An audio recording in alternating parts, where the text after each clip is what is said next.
Hello students, अगर आपको अपने एग्ज़ाम की परफेक्ट तैयारी करना है ना, तो आपको पिछले साल के क्वेश्चंस को भी पढ़ना होगा, समझना होगा कि पिछले सालों में कौन कौन से क्वेश्चन पूछे गए हैं। क्योंकि जब तक हमें प्रीवियस ईयर के पैटर्न का पता नहीं होगा, प्रीवियस के क्वेश्चन का पता नहीं होगा, तब तक हम जो है अपने नेक्स्ट ईयर की तैयारी कैसे कर सकते हैं, नेक्स्ट एग्ज़ाम की तैयारी कर सकते हैं। कहते हैं, कहावत है, अगर आपको अपना भविष्य सही करना है तो सबसे पहले अपने अतीत को याद रखना पड़ेगा, अपने अतीत को जानना पड़ेगा। तो यहाँ पर भी मैं आपको नेक्स्ट एग्ज़ाम की प्रिपरेशन के लिए, जो कि आपका 18 मार्च को पेपर है 2025, उसकी तैयारी के लिए मैं 2014 से लेकर 2024 तक के ऐसे क्वेश्चन लेकर आया हूँ जो सबसे ज़्यादा एग्जाम में पूछे गए हैं। यूँ कहें, ये आपके प्रीवियस ईयर के ऐसे क्वेश्चंस हैं जो लॉन्ग में पूछे गए हैं। पहले 2022 से पहले जो लॉन्ग क्वेश्चन आते थे वो 6 मार्क्स के आते थे, लेकिन उसके बाद ये 4 मार्क्स के आने लगे हैं। ठीक है, बेसिकली लॉन्ग क्वेश्चंस 3 होते हैं, लेकिन हर एक क्वेश्चन में 2 क्वेश्चन होते हैं, 2 में से कोई एक सॉल्व करना होता है।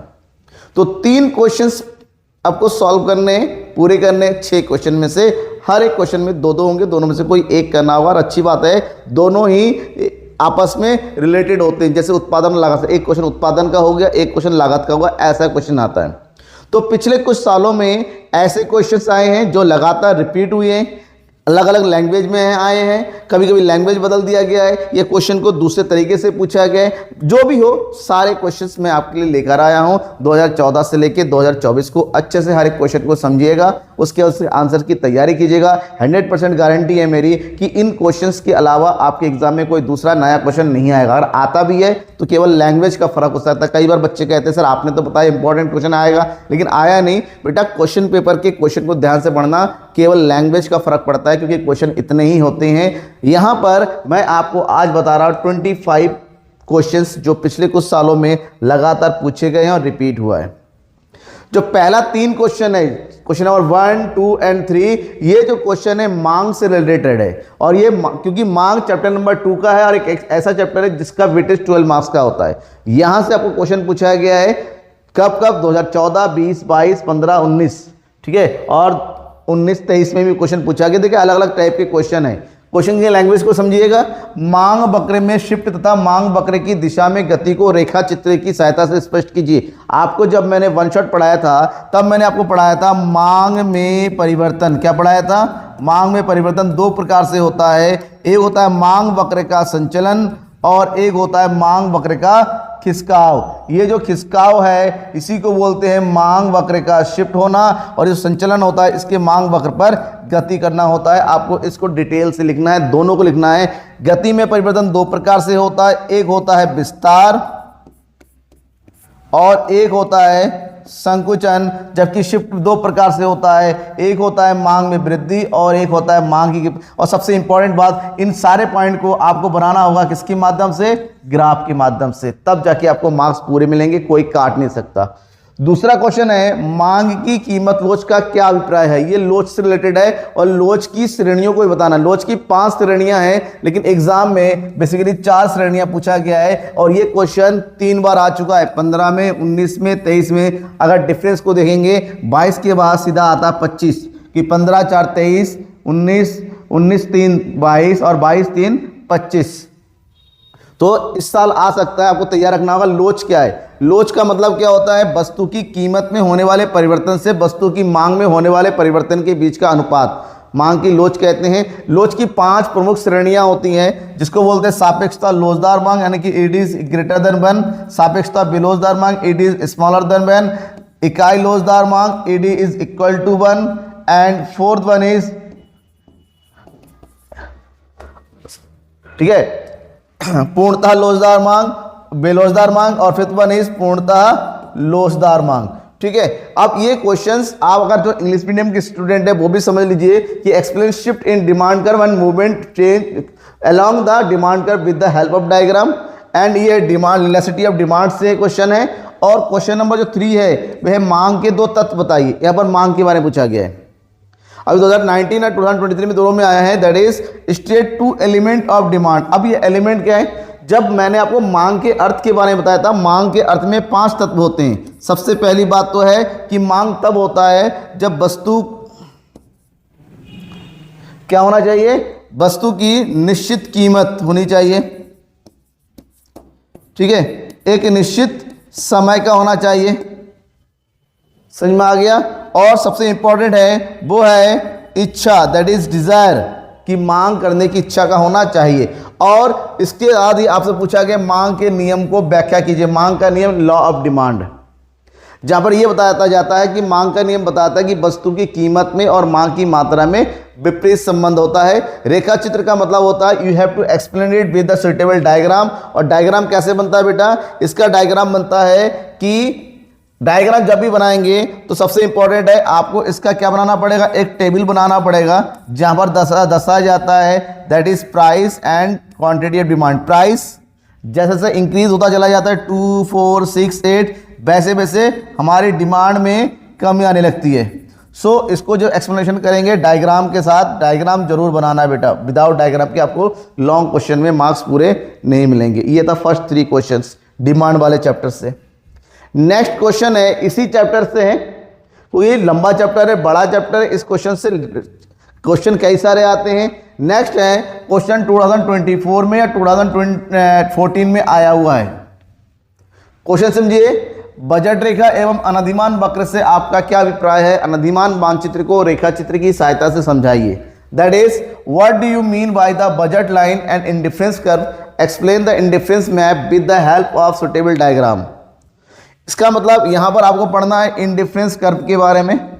इंडिफरेंस कर्व क्या होता है, जब भी दो वस्तुओं के ऐसे संयोग जिस पर उपभोक्ता को समान संतुष्टि की प्राप्ति होती है वक्र के रूप में दर्शाने पर उसको तटस्थ वक्र या अनधिवन वक्र या उदासीनता वक्र के नाम से जानते हैं। What do you mean by the budget line, ये बजट रेखा एक ऐसी रेखा जहां उपभोक्ता अपनी आय और वस्तु की कीमत के आधार पर दो वस्तुओं के विभिन्न संयोगों को दर्शाता है, उसको बजट रेखा कहते हैं। अब इसको आपको क्या करना है, प्रॉपर वे में एक्सप्लेन करना है। ऑलरेडी मैंने इस सबको बताया हुआ है वन शॉट में, वहां पर देख सकते हैं। कोई दिक्कत होती है आप कमेंट बॉक्स में कमेंट करके पूछ सकते हैं कि कैसा होगा। नेक्स्ट क्वेश्चन है उपभोक्ता की आय में परिवर्तन होने पर बजट सेट में होने वाले परिवर्तन को रेखा चित्र की सहायता से समझाइए। That is explain with the help of suitable diagram change in budget due to the change in consumer income. This is the budget line, ये बजट लाइन होता है जहां पर ये हो गया एस और ये हो गया टी। हम सबको पता है कि बजट लाइन में चेंज हो सकता है due to change, increase in income और डिक्रीज इन इनकम। अगर फॉर एग्जांपल एक आदमी की इनकम है 100 रुपीज़, अगर इनकम बढ़ जाए 200 हो जाए, ऐसे में उसकी क्वांटिटी क्या हो जाएगी, वो भी बढ़ जाएगी। तो क्वांटिटी के बढ़ने से जो बजट लाइन है वो कहाँ हो जाएगा, वो आगे की ओर शिफ्ट हो जाएगा लाइक दिस, ये S1 और T1। तो ये होता है बजट रेखा में होने वाला परिवर्तन। विद एग्जाम्पल आपको ये डायग्राम बनाते हुए एक्सप्लेन करना है कि किस तरह से, अगर मान लीजिए ये इनकम डिक्रीज हो जाए 80, तो बजट लाइन ऊपर से कहाँ जाएगा, नीचे की ओर आ जाएगा इस तरह से, ठीक है ना। अब इसी पॉइंट को आपको एक्सप्लेन करते उसको लिखना है, कितना लिखना है, कैसे लिखना है, ऑलरेडी आपको बताया गया है। नहीं समझ में आता है तो जरूर पूछ लेगा कि इस क्वेश्चन का आंसर कैसे होगा, क्योंकि ये सारे चीज़ें मैं आपको ऑलरेडी बता चुका हूँ वन शॉट क्लासेस में, ठीक है। समझ में आ गया। फिर भी आपको लगता है कि कोई आंसर लिखने में कोई डाउट हो रहा है तो मुझे ज़रूर बता दीजिएगा, ठीक है ना। जितने भी लोग यहाँ पर ये है कि मेरे व्हाट्सएप ग्रुप के साथ जुड़ जाएगा, व्हाट्सएप ग्रुप जुड़ने से आपको वहाँ पर डायरेक्ट मुझसे वो कर सकते हैं, लिंक कर सकते हैं, कमेंट बॉक्स में कमेंट भी कर सकते हैं। नेक्स्ट है क्वेश्चन नंबर 6, उत्पादन वाले चैप्टर से रिलेटेड है ये। स्थिर आगत एवं परिवर्ती आगत में अंतर बताइए, ह्रासमान सीमांत उत्पाद नियम को स्पष्ट कीजिए। That is differentiate between the fix input and variable input, explain the law of diminishing marginal product. At first differentiate between the fix input and variable input. In short run, अगर हम बात करें शॉर्ट रन, दैट मीन्स अल्पकाल में, अल्पकाल में अगर आगत की बात करें, what do you mean by आगत, आगत का मतलब होता है input, that means factor of production, Hindi बोलते हैं इसको उत्पादन के साधन। तो इसमें अंतर बताइए। उत्पादन के साधन दो प्रकार के होते हैं अल्पकाल में, एक होता है उत्पादन के स्थिर साधन और एक होता है उत्पादन के परिवर्तनशील साधन। दोनों में अंतर की बात कहा गया है। अंतर बताएंगे कि दो तीन अस्थिर साधन जो उत्पादन के साथ जिसमें किसी प्रकार का परिवर्तन नहीं होता है, और परिवर्तनशील साधन जिसमें उत्पादन के साथ साथ परिवर्तन होता चला जाता है, ठीक है। स्थिर साधन उत्पादन के हर एक बिंदु पर समान रहता है, परिवर्तनशील साधन उत्पादन के हर एक बिंदु पर यह परिवर्तित होता चला जाता है। समझ में आ गया। अब आगे पूछा गया ह्रासमान सीमांत उत्पाद नियम को स्पष्ट कीजिए। ह्रासमान सीमांत उत्पाद का नियम, इसको उत्पत्ति के नियम से भी कहा जाता है। ये क्वेश्चन कई बार पूछा गया, उत्पत्ति के नियम। ये नियम बताता है, ये जो नियम बताता है ये कहता है कि अगर हम अल्पकाल में कुछ साधन को स्थिर रखते हुए कुछ साधनों को परिवर्तित करते चले जाते हैं तो उत्पादन में एक सीमा तक वृद्धि होगी, फिर जाके उत्पादन की मात्रा स्थिर हो जाती है, फिर उसमें कमी होने जाती है। इस स्थिति में पहले सीमांत उत्पादन हमारा धनात्मक रहता है, फिर ये शून्य हो जाता है, फिर जाके ये ऋणात्मक हो जाता है। इस 3 स्थितियों को आपको क्या करना है, एक्सप्लेन करना है, जो आपको बताया गया है। ठीक है। नेक्स्ट क्वेश्चन 7, ये क्वेश्चन भी इस चैप्टर से लागत वाले चैप्टर है, उत्पादन और लागत के लागत वाले चैप्टर से, ये कॉस्ट से है। और ये क्वेश्चन भी देखिए कितना ज़्यादा रिपीट हुआ अलग अलग लैंग्वेज में अलग अलग तरीके से, 2014 में, 2024 में, 15 में, 18 में, 22 में और 20 में। मतलब बहुत ही इंपॉर्टेंट पॉइंट है, बहुत ही इंपॉर्टेंट चैप्टर है। इस चैप्टर को तो अच्छे से पढ़िएगा। वन शॉट वीडियो का ध्यान से नहीं पढ़ा है तो पूरे वन शॉट वीडियो को अच्छे से देख लीजिएगा, उसमें हर एक पॉइंट मिल जाएगा जो मैंने बताया हुआ। सबसे पहले अल्पकालीन लागत वक्रों को रेखा चित्रों की सहायता से व्याख्या कीजिए। अब इसमें क्या अल्पकालीन लागत वक्र, अल्पकालीन लागत वक्र की जब भी दैट इज डिमांड कॉस्ट, यहाँ पर इसको 3 कैटेगरी में बांटा गया है। दैट इज टोटल कॉस्ट यानी कि कुल लागत, एवरेज कॉस्ट यानी कि औसत लागत, और मार्जिनल कॉस्ट यानी कि सीमांत लागत। टोटल कॉस्ट के 2 पार्ट होते हैं, टोटल फिक्स कॉस्ट और total variable cost. Average cost के 2 पार्ट होते हैं, एवरेज फिक्स कॉस्ट और एवरेज वेरिएबल कॉस्ट, और ये होता है मार्जिनल कॉस्ट। आपको इन सभी पॉइंट को एक्सप्लेन करना है क्योंकि लॉन्ग में आता है, 4 नंबर में आएगा। जब आप इन सभी को एक्सप्लेन करेंगे और सभी का डायग्राम बनाएंगे, जैसे इसका डायग्राम इस तरह से होता है, इसका डायग्राम इस तरह से होता है, AFC का डायग्राम जो है नीचे से ऊपर चढ़ता हुआ, AFC का डायग्राम हाइपरबोला होता है लाइक दिस, ABC का डायग्राम नीचे से ऊपर की ओर चढ़ता हुआ होता है, MC का भी U टाइप में होता है। जो भी एक्सप्लेन करेंगे भी डायग्राम करेंगे, आपको मार्क्स यहाँ पर पूरा मिलेगा। ये चैप्टर भी आपको बताया गया है। अब उसके बाद क्वेश्चन आया है अल्पकालीन औसत लागत और दीर्घकालीन औसत लागत की चित्र की सहायता से। अल्पकालीन औसत लागत ये एवरेज कॉस्ट को बताना है, ठीक है ना, और साथ ही साथ आपको दीर्घकालीन औसत लागत के बारे में बताना है। अल्पकालीन औसत लागत का मतलब होता है कि प्रति इकाई उत्पादन की लागत, और दीर्घकाल में यहाँ पर भी प्रति इकाई उत्पादन की लागत। अल्पकालीन उत्पादन लागत को के कई सारे टुकड़ों में जो लागत होती है उनको ऐड करके दीर्घकालीन औसत लागत का निर्माण होता है। आपको इसको थोड़ा सा एक्सप्लेन करना है और डिटेल से। नेक्स्ट क्वेश्चन पूछा गया है स्थिर लागत, कुल परिवर्तित लागत, कुल लागत की अवधारणा को सारणी की सहायता समझाइए। सेम यही है, मतलब एक ही क्वेश्चन है, एक ही तरीका है, लेकिन उसको अलग अलग लैंग्वेज में अलग अलग टाइप। देखिए यहाँ पर वही है, दीर्घकालीन औसत लागत और दीर्घकालीन सीमांत लागत की चित्र की सहायता से। मतलब इसी को पढ़ लीजिए, लागत की अवधारणा को किसी भी लैंग्वेज में आ जाए, आप बस इनके हर एक पॉइंट को बता दीजिए। हाँ अलग है, अगर औसत लागत सीमांत लागत पूछा गया केवल उन्हीं को बताइए तब तो क्वेश्चन छोटा हो गया। फिलहाल पढ़ना आपको इसको पूरा है जो आपको बताया गया है, मैंने विद डायग्राम विद टेबल आपको बताया हुआ है, समझाया हुआ है, तो उसको देख लीजिएगा, ठीक है। अगर बहुत सारे बच्चों को लगता है सर लिखना कितना है, लिखना कैसे है, इसके लिए आपको क्या करना है, मेरे वेबसाइट में जाना है। मेरे वेबसाइट में जाएंगे तो वहाँ पर वेबसाइट में देखिए साइड में ये 3 बार होगा, यहाँ पर क्लिक करेंगे। क्लिक करते ही यहाँ पर पूरा का नेविगेशन विंडो आ जाएगा। थोड़ा सा नीचे जाएंगे तो यहाँ पर लिखेंगे other study material, other study material. इसी के नीचे आपको माइक्रो एंड मैक्रो का प्रॉपर PDF मिल जाएगा। इस PDF को ओपन करेंगे तो सारे क्वेश्चन के सॉल्यूशन उस PDF में आपको मिल जाएगा, तो प्रॉब्लम नहीं है। फिलहाल ये समझ लीजिए कि आगे कौन कौन से क्वेश्चन है आपके लिए जरूरी। नेक्स्ट राष्ट्रीय आय से रिलेटेड है मैक्रो इकोनॉमिक्स के, दैट इज सकल घरेलू उत्पाद एवं कल्याण में संबंध की व्याख्या कीजिए। Discuss the relationship between the gross domestic product and welfare. सकल घरेलू उत्पाद यानी कि GDP एंड वेलफेयर में क्या संबंध है। सबसे पहले GDP किसी भी देश में वस्तु और सेवाओं के, अंतिम वस्तु और सेवाओं के उत्पादन के मूल्य का योग होता है, जबकि वेलफेयर उस देश के नागरिकों के समुचित विकास को बताता है। तो आपको बताना है कि इन दोनों में क्या संबंध है। किसी भी देश में जीडीपी का में वृद्धि का मतलब होता है उस देश के वेलफेयर का वृद्धि होना। ठीक है, नेक्स्ट क्वेश्चन इसी तरह से आया, लैंग्वेज चेंज करके। नेक्स्ट है 2015 में, सकल घरेलू उत्पाद में प्रत्येक बिंदु कल्याण का सूचक नहीं होती है कथन की कोई 3 तर्कों के आधार पर। आपको बताना है जीडीपी वेलफेयर का प्रॉपर जो है नहीं है। क्यों नहीं है? क्योंकि जीडीपी का कैलकुलेशन में मौद्रिक मूल्य को शामिल किया जाता है, जबकि कल्याण में बहुत सारी चीज़ें ऐसी होती हैं जो मौद्रिक मूल्य में शामिल नहीं होता है। ठीक है ना। जीडीपी में एक्शनलिटीज यानी कि बाह्यताओं का मूल्य शामिल नहीं होता है। जीडीपी में नॉन मॉनेटरी ट्रांजैक्शन शामिल नहीं होता है, इसलिए प्रॉपर वे में कंट्री का वेलफेयर की बात नहीं किया जाता है। टोटल थोड़ा सा एक्सप्लेनेशन आपको देना है क्योंकि अब 4 नंबर में ये क्वेश्चन पूछा जाता है।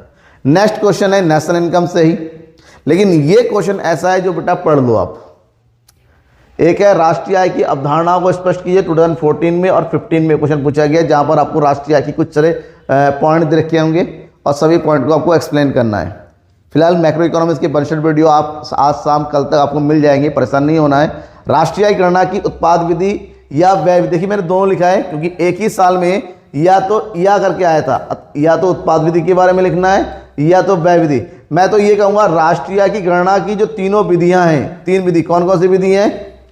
उत्पाद विधि, व्यय विधि और आय विधि, तीनों को ही पढ़ लीजिए। तीनों में से कोई भी 1 या 2 आपके एग्जाम में ऐसा, फिलहाल सारे एक साथ नहीं आ जाते हैं, 2 आता है तो ऑप्शन करके आएगा अथवा करके आएगा। ठीक है, डिस्कस द प्रोडक्ट मेथड और expenditure method to calculate the national income, ये आपके लिए जरूरी है। तो यहाँ पर आप क्या करना है, नेशनल इनकम की अवधारणा यानी कि कॉन्सेप्ट एग्रीगेट्स और नेशनल इनकम को कैलकुलेट करने के मेथड्स, इनको अच्छे से पढ़ लो।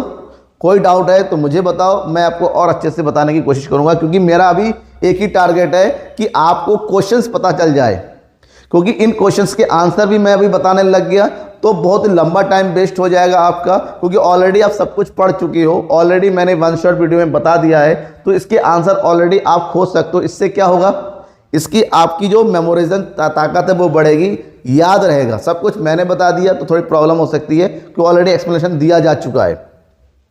कंप्लीट प्लेलिस्ट दिया हुआ है नीचे, डिस्क्रिप्शन में जाएंगे आप, देखिए डिस्क्रिप्शन में जाएंगे तो यहाँ पर प्लेलिस्ट दे रखा है, जहां पर मैंने दे रखा है समष्टि अर्थशास्त्र और व्यष्टि अर्थशास्त्र का complete 1 shot video, complete preparation video दे रखा है। वहां जाएंगे, इन सब का 100% सॉल्यूशन आपको मिल जाएगा।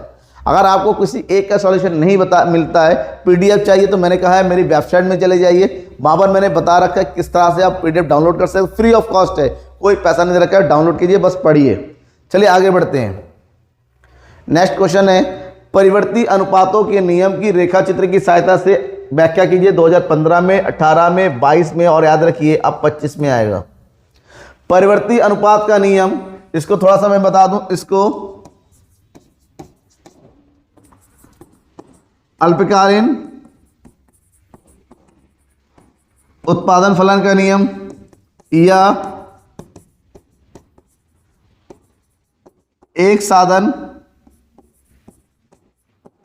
परिवर्तन का नियम, that is explain the law of variable proportion के नियम से जाना जाता है। इसके अंतर्गत आपको अल्पकालिक उत्पादन फलन के नियम के बारे में, अल्पकालिक उत्पादन फलन के नियम को एक्सप्लेन करना है, जहां पर यह बताया जाता है कि अल्पकाल में कुछ साधन को स्थिर रखा जाता है और कुछ साधन को परिवर्तनशील, और इसकी 3 स्थितियां आ जाती है इसके अंतर्गत, वो एक्सप्लेन करना है। एक है बढ़ते प्रतिफल, एक है स्थिर प्रतिफल और एक है घटते प्रतिफल। तीनों को एक्सप्लेन करना है और यहाँ पर प्रॉपर एक डायग्राम बनाना है। डायग्राम के साथ आपको प्रॉपर टेबल बनाना है, तब जाके एक्सप्लेनेशन कंप्लीट होगा। इंपॉर्टेंट है, याद कर लीजिएगा 2025 में, यानी कि इस बार आपके एग्जाम में जरूर पूछा जाएगा। नेक्स्ट क्वेश्चन है क्वेश्चन नंबर 12। 2015 में ये क्वेश्चन पूछा गया है, फर्म के पूर्ति वक्र के निर्धारक तत्वों का वर्णन कीजिए। पूर्ति वक्र के निर्धारक तत्वों का वर्णन, that is the determination of determining the national supply curve. Supply curve क्या होता है, किसी वस्तु की विभिन्न कीमतों पर बेची जाने वाली मात्रा को जब एक वक्र के माध्यम से दर्शाते हैं तो उसे पूर्ति वक्र के माध्यम से होता है। पूर्ति वक्र के 2 पार्ट होते हैं, एक होता है बाजार पूर्ति और एक होता है व्यक्तिगत पूर्ति, और इन दोनों को प्रभावित करने वाले प्रमुख कारकों को बताना है और उन कारकों को क्या करना है, एक्सप्लेन करना है। खाली नाम नहीं लिखना, क्या लिखना, एक्सप्लेन लिखना है। जैसे वस्तु की कीमत, the price of own commodity, ठीक है ना, संबंधित वस्तुओं की कीमतें, साधनों की कीमतें, उत्पादन की तकनीक, सरकार की नीतियां, कम से कम 4-5 पॉइंट बता देंगे, तब जाके ये चैप्टर आपका ये टॉपिक कंप्लीट हो जाएगा। नेक्स्ट, पूर्ण प्रतियोगिता क्या है? बाजार के रूप, बाजार के रूप वन शॉट में मैंने सारे बाजारों को भी डिटेल को बताया था। जो भी बाजार के रूप है बेटा ध्यान में रखना, बाजार के रूप, बाजार के 4 रूप है, मैं बता दूं दोबारा से। पूर्ण प्रतियोगिता, एकाधिकार, एकाधिकारी प्रतियोगिता, और चौथा है अल्पाधिकार। कुछ करो ना करो, इन चारों बाजारों को जरूर पढ़ो। इसमें क्या पढ़ना है आपको? इन चारों बाजारों के अर्थ प्लस विशेषताएं, अर्थ प्लस विशेषताएं। देखिए क्वेश्चन 2015-16 में पूर्ण प्रतियोगिता के बारे में पूछा गया है। 2015 में ऑप्शन में आया था अल्पाधिकार बाजार के बारे में, 2016 में ऑप्शन में आया था एकाधिकार बाजार के बारे में। लेकिन आता जरूर है, तो इन चारों बाजार को पढ़ लो, हार्ड नहीं है, इजी है, और ये क्वेश्चन आएगा तो छोड़ना नहीं है आपको कि इसका अर्थ क्या है और इसकी प्रमुख विशेषता लिखिए। विशेषता जब भी पढ़ेंगे कम से कम 5-5 विशेषताएं तो हर एक बाजार के बारे में पढ़ लो, ठीक है। Perfect competition market, oligopoly market, monopoly market, और चौथा जो पूछा नहीं गया लेकिन पूछा जा सकता है, ऐसा तो नहीं है कि जो पूछा गया वही रिपीट होगा, कोई जरूरी नहीं है। तो मोनोपोलिस्टिक कंपटीशन मार्केट को भी आपको डिटेल से पढ़ना है। नेक्स्ट क्वेश्चन किससे रिलेटेड है? प्रोडक्शन से एंड रेवेन्यू से। 2016 में, 20 में और 16 में क्वेश्चन आया हुआ है। कुल उत्पाद, औसत उत्पाद और सीमांत उत्पाद की अवधारणाओं को समझाइए। अवधारणा थोड़ा सा गलत लिखा हुआ है। Explain the concept of total product, average product and marginal product. और वहीं पर कुल संप्राप्ति, औसत संप्राप्ति और सीमांत संप्राप्ति की अवधारणाओं को बताइए। That is explain the concept of total revenue, average revenue and marginal revenue. ठीक है, ये सिंपल पॉइंट है। आपको क्या करना है, यहां पर इसके अर्थ के बारे में लिखना है, प्लस कैलकुलेट करने के सूत्र लिखना है, साथ ही साथ इसको लिए एक टेबल तैयार करना है, और टेबल तैयार करने के बाद इसके डायग्राम, क्योंकि 3-3 पॉइंट है, 3-3 पॉइंट है, हर एक पॉइंट को अर्थ लिखेंगे आपको 2 लाइन में, सूत्र 1 लाइन में, टेबल हो जाएगा थोड़ा सा, और उसके आगे डायग्राम, ऐसे करके तीनों के आप लिखेंगे, एक पेज भर जाएगा, कंप्लीट आंसर हो जाएगा। ठीक है, तो जरूर पढ़िएगा दोनों के। यूं क्या है, जब मैं बात करता हूं ना इसको, तो क्या क्या पढ़ना है, थोड़ा इंपॉर्टेंट टॉपिक में आपको एक बार क्या रिवाइज करना है, आपको रिवाइज करना है। एक बार मैं बता दूं, कुल उपयोगिता प्लस सीमांत उपयोगिता, that is total utility and marginal utility. ठीक है, दूसरा इससे रिलेटेड है सब कुछ। कुल लागत, सीमांत लागत और औसत लागत, that is total cost, marginal cost और एवरेज कॉस्ट। फिर है कुल उत्पादन, सीमांत उत्पादन एंड औसत उत्पादन, total production, marginal production and average production. और 5वां है कुल आगम। आगम को ही संप्राप्ति कहते हैं, आगम को ही जो है आपको आय के नाम से जानते हैं। सीमांत आगम और औसत आगम, यानी कि टोटल रेवेन्यू, मार्जिनल रेवेन्यू और एवरेज रेवेन्यू। ये 4 जो है कॉन्सेप्ट है, इन चारों कॉन्सेप्ट को एक बार रिवाइज कर लो, कि चारों में से कोई एक कॉन्सेप्ट तो आपको 100% एग्जाम में पूछ ही लिया जाएगा।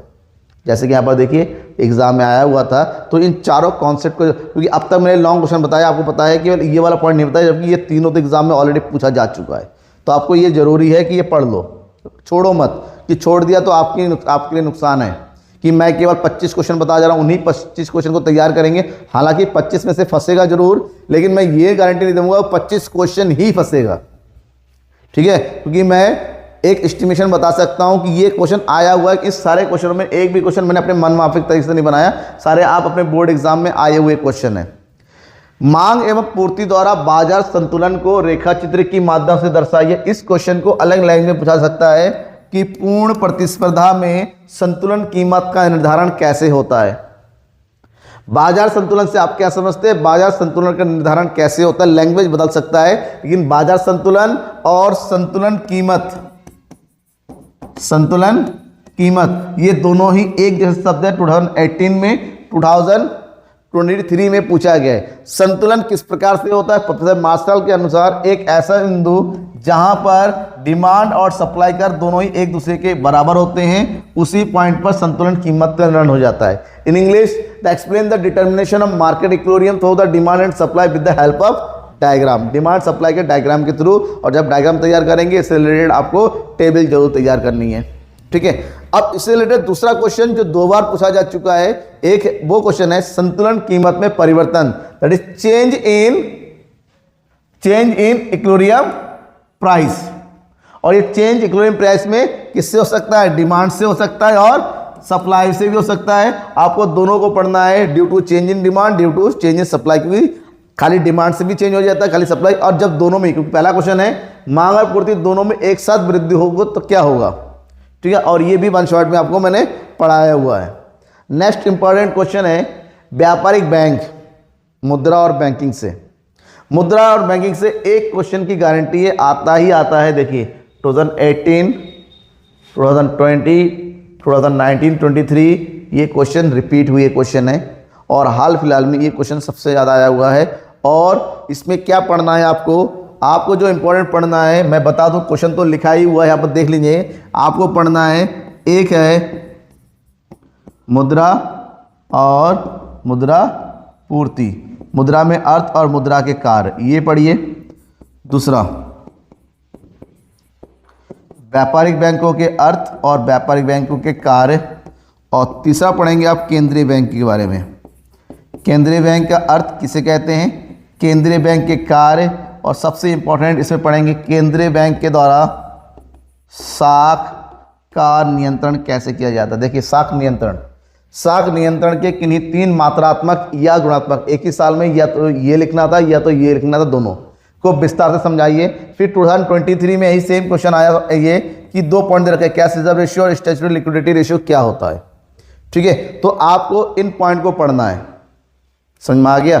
इसको पढ़िए, इन्हीं में से आएगा जरूर 2025 में एक क्वेश्चन तो आ ही जाएगा।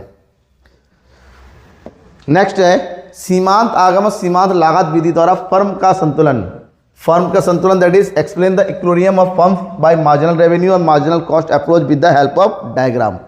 ये चैप्टर नंबर 5 में मैंने बताया था कि कोई भी फर्म का संतुलन की जब भी बात करेंगे, इसका और एक नाम है उत्पादक संतुलन, ठीक है।